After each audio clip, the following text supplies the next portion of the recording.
some mutual friends that a friend of mine, another American Jew, an actor, who I knew when I was living there, went back to Vienna to start a theater company called the Jewish Theater of Austria. And I thought, well, they was going to perform in both English and German. I thought, well, this is fascinating. If one were to write a play for a theater like that, what would it be?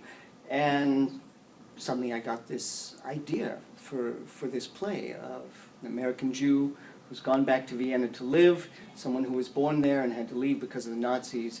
And then I just waited to see what other characters would show up. And they did.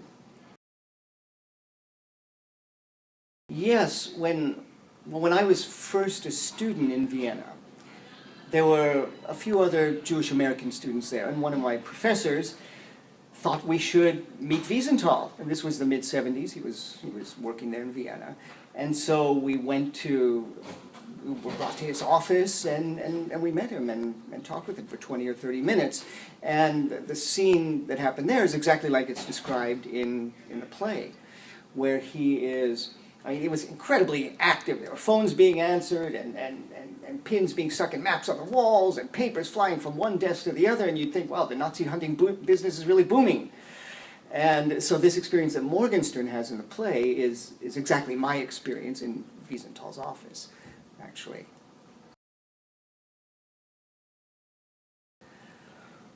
Well, yeah, the character playing Morgenstern say things in about 6 different languages, but the character is a classicist, so he speaks ancient Greek, he speaks Latin, and of course he grew up speaking Yiddish and Hebrew. So, but the concept of translation is also important because it highlights this theme of assimilation and the effects of assimilation. A translation in itself is an act of assimilation of a piece of literature, in a way. And so it's also like the glacier, like the matzo ball soup, like the sweaters they put on as armor against the cold. It also is a metaphor for these things, for the themes in the play. Well, yeah, I lived in Vienna for many years, so I speak German fluently. I translate from German. My wife is Hungarian. I lived in Hungarian for a while. I speak some Hungarian. As a child, I spoke Yiddish.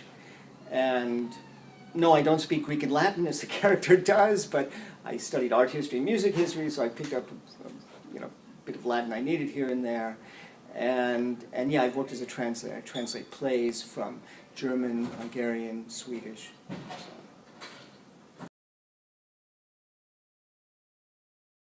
Well, yeah, a number of people who've seen the play have said to me, well, why not have a synagogue burned down or something? We don't like it that a mosque was burned down, but a number of reasons for that. First of all, in Vienna there are only 2 synagogues left, and they're heavily guarded, and there are lots of mosques, and especially now it's much more likely that there's a lot more Islamophobia, I think, than even anti-Semitism in a certain way.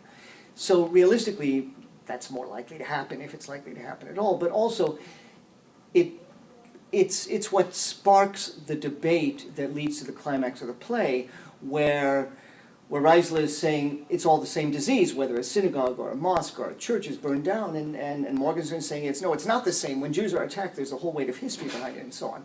So this debate leads to the climax of this play, where Morgenstern asks his murdered grandmother for forgiveness. Obviously, he feels a great deal of guilt about leaving her behind when he survived.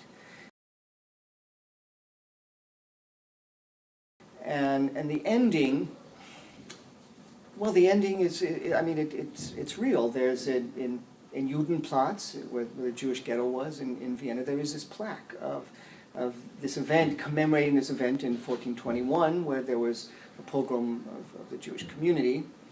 And there's the final line in there, Sieg Flammens Assurgens totam furibunda, thus rose the flames of hate, is written there in Latin.